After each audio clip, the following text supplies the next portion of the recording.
बिस्मिल्लाहिर्रहमानिर्रहीम। अस्सलाम वालेकुम। मेरा नाम मोहम्मद अवैस है और मैं एमरी में एज अ डिज़ाइन इंजीनियर काम कर रहा हूँ। एमरी की जानिब से वीडियो सीरीज़ का आगाज़ किया गया है, जिसका मकसद यूनिवर्सिटी के स्टूडेंट्स और मैन्युफैक्चरर्स को एग्रीकल्चरल मशीनरी के डिज़ाइन में इस्तेमाल होने वाले जदीद सॉफ्टवेयर से आगाह करना है। हमारी आज की प्रेजेंटेशन का मौजू भी एक ऐसा ही सॉफ्टवेयर है। आइए अपनी प्रेजेंटेशन का आगाज़ करते हैं। आज की हमारी प्रेजेंटेशन है design of agricultural machinery with SolidWorks. SolidWorks एक multipurpose CAD CAM and simulation software है और हम सॉलिडवर्क्स को एग्रीकल्चर मशीनरी के डिज़ाइन के लिए इस्तेमाल कर रहे हैं। अभी हाल ही में एमरी में एक रोटावेटर सॉलिडवर्क्स के अंदर डिज़ाइन किया गया है। हम कुछ मेजर पार्ट्स जो कि सॉलिडवर्क्स में डिज़ाइन किए गए हैं, हम उनका ओवरव्यू करेंगे, वो पार्ट कैसे बनाए गए हैं, और हम सॉलिडवर्क्स के कुछ जनरल फीचर्स का भी ओवरव्यू करेंगे जो हम एग्रीकल्चर मशीनरी के डिज़ाइन में यूज़ कर सकते हैं। हमारा आज का एजेंडा है, हम सबसे पहले देखेंगे कि सॉलिडवर्क्स क्या है, उसके जनरल फीचर्स और टूल्स कौन कौन से हैं जो हम एग्रीकल्चरल मशीनरी के डिज़ाइन में इस्तेमाल करते हैं। उसके बाद हम देखेंगे कि पैरामेट्रिक मॉडलिंग और इक्वेशन ड्रिवन डिज़ाइन कैसे बना सकते हैं। फिर हम देखेंगे कि सिमुलेशंस का क्या रोल है हमारे डिज़ाइन के अंदर। हम कैसे एक पार्ट पे स्ट्रेस लगाकर उसकी स्ट्रेंथ, किसी मटेरियल की या किसी पार्ट की स्ट्रेंथ फाइंड आउट कर सकते हैं। उसके बाद हम देखेंगे कि कैसे हम अपने पार्ट की मैन्युफैक्चरिंग के लिए एक सीएनसी कोड सॉलिडवर्क्स से एक्सपोर्ट कर सकते हैं।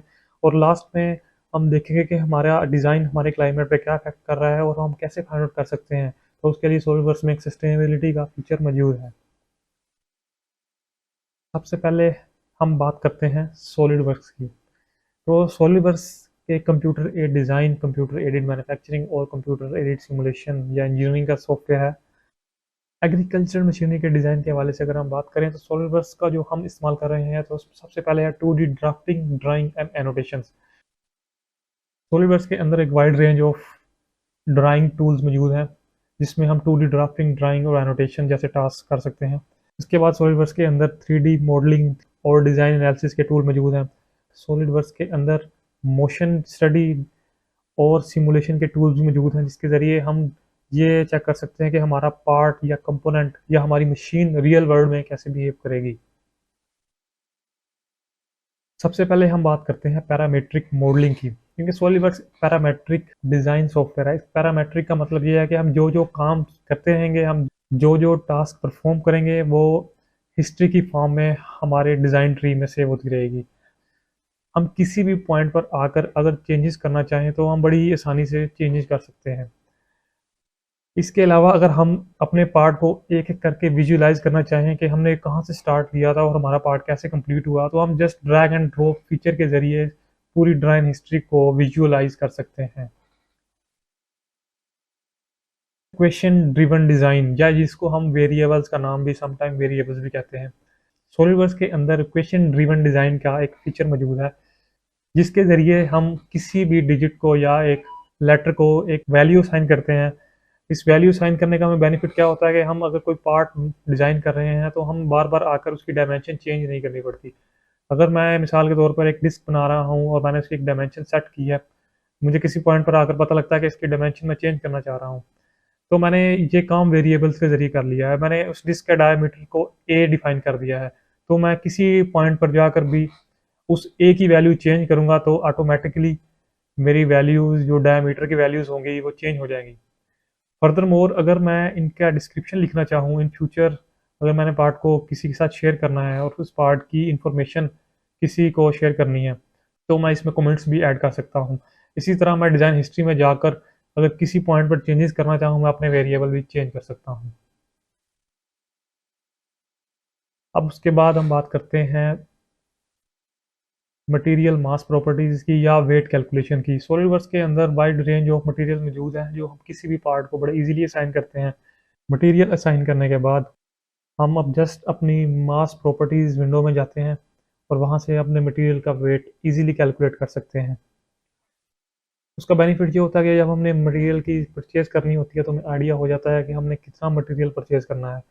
बाय डिफ़ॉल्ट इसमें ग्राम वैल्यू हो रही शो बाय डिफ़ॉल्ट सॉरी बस ग्राम वैल्यू शो कर रहा है, तो हम इसको यूनिट चेंज करके किलोग्राम कर देंगे। तो ये जस्ट हमारे पास तकरीबन 11.5 किलो का एक छोटा-सा पार्ट है। अब पार्ट के साथ-साथ अगर हम चाहते हैं कि हमारे पास एक पूरी मशीन की या पूरे सारे कंपोनेंट की जो मास प्रॉपर्टीज़ है या जो उसका वेट है वो भी हमारे पास निकल आए, तो उसके लिए भी जस्ट हम हर पार्ट पे अलग-अलग करके मटेरियल अप्लाई करेंगे, तो जस्ट वैल्यूएशन में जाके मास प्रॉपर्टीज़ कैलकुलेट कर लेंगे।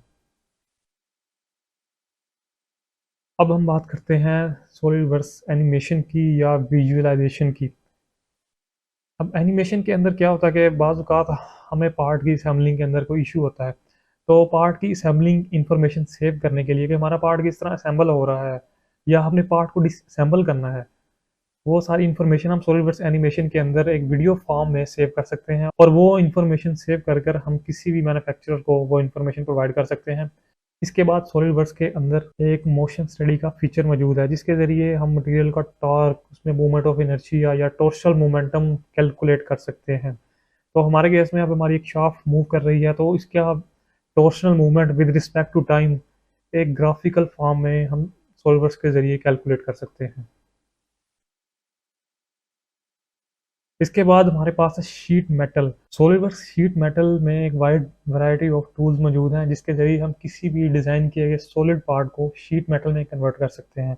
अब इस कन्वर्जन का हमें फ़ायदा क्या होता है कि हमने अगर कोई पार्ट एक कैड फॉर्मेट में बनाया है या एक सिंपल एक पार्ट बना लिया और हम उसकी प्लाज्मा कटिंग करवाना चाह रहे हैं, तो सॉलिडवर्क्स के अंदर हम जस्ट उस पार्ट को शीट मेटल में कन्वर्ट करेंगे और उस पार्ट को एज ए DXF सेव कर लेंगे और हम किसी भी प्लाज्मा कटिंग मशीन के ज़रिए इस पार्ट को हम कट कर सकते हैं। बस हमें ये इस पार्ट पे डिफाइन करना होगा कि हमारा बेंट किस पॉइंट पर आ रहा है।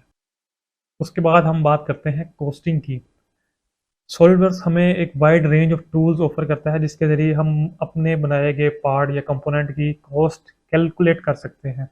सॉलिडवर्क्स के अंदर बिल्ट इन टेम्पलेट मौजूद है, हम इन टेम्पलेट्स को एडिट भी कर सकते हैं। बाय डिफ़ॉल्ट क्योंकि सॉलिडवर्क्स एक इंटरनेशनल सॉफ्टवेयर है, तो इसके इसके जो टेम्पलेट्स बनाए गए हैं वो डॉलर्स को मद्देनज़र रख के बनाए गए हैं। तो इसके अंदर एक वाइड रेंज ऑफ मटेरियल्स की लाइब्रेरी मौजूद है। उसके बाद इसमें हम कस्टम मटेरियल्स भी अपनी मर्ज़ी से ऐड कर सकते हैं। मटेरियल्स की एक-एक करके हम थिकनेस के हिसाब से मार्केट में जो प्राइस होती है वो भी हम इसमें प्लेस कर सकते हैं। मज़ीद जो लेबर होती है, मिसाल के तौर पे अगर मैंने किसी शीट मेटल पार्ट में बेंट करवाना है या उसकी प्लाज़्मा कटिंग है या मैं किसी डिफरेंट कोई ऑपरेशन करवा रहा हूँ उस पे, मार्केट के हिसाब से वैल्यूज़ लेके इस शीट के अंदर मैं प्लेस कर दूँगा और इस प्लेस करने के बाद जस्ट हम इस टेम्पलेट के अंदर लास्ट में जाके इसको एक्सपोर्ट करेंगे और वो हमें सारी वैल्यूज़ असाइन कर देगा। एट द एंड हमारे पास यूएसडी डॉलर में वैल्यूज़ दे रहा है, क्योंकि हमने इसको by default USD template he use किया है, तो हमें इसमें भी कोई चेंजिंग नहीं की। लेकिन इसी तरह हम पीकेआर के अंदर भी वो मटेरियल कॉस्ट कैलकुलेट कर सकते हैं। सिमुलेशन की बात करें तो सॉलिडवर्क्स के अंदर डिफरेंट टाइप ऑफ सिमुलेशन मौजूद हैं हर टास्क के लिए। कोई भी सिमुलेशन होती है उसमें हम सबसे पहले मटेरियल अप्लाई करते हैं। मटेरियल अप्लाई करने के बाद उसमें जस्ट फिक्सचर अप्लाई करते हैं। फिक्सचर अप्लाई करने के बाद जिस पॉइंट पर फोर्सेस लग रही हैं हम फोर्सेस या प्रेशर अप्लाई करते हैं। उसके बाद हम अपनी मैश क्वालिटी को डिफाइन करते हैं। मैश क्वालिटी डिफाइन करने के बाद सॉलिडवर्क्स विद इन सेकेंड्स हमें हमारे पार्ट के जो स्ट्रेसेस हैं, हमारे पार्ट पे कौन कौन सी स्ट्रेसेस किस पॉइंट पर कितनी स्ट्रेसेस लग रही हैं, वो आइडेंटिफिकेशन सॉलिडवर्क्स बड़ी आसानी से कर देता है। सॉलिडवर्क्स के अंदर कंप्यूटर एडेड मैन्युफैक्चरिंग का एक डिफ़ॉल्ट मॉड्यूल या टूल मौजूद है, जिसके ज़रिए हम CNC कोडिंग का एक कोड जनरेट कर सकते हैं। तो सबसे पहले हम क्या करते हैं, हम जस्ट उसमें एक स्टॉक साइज़ डिफ़ाइन कर लेते हैं कि हमारा स्टॉक जो होगा वो कितना ज़्यादा होगा हमारे एक्चुअल पार्ट से। स्टॉक डिफ़ाइन करने के बाद हम मशीन डिफ़ाइन करेंगे कि हमारी कौन सी मशीन है, कौन सी टाइप की मशीन है, मिलिंग मशीन है, हम कौन सा ऑपरेशन करने जा रहे हैं।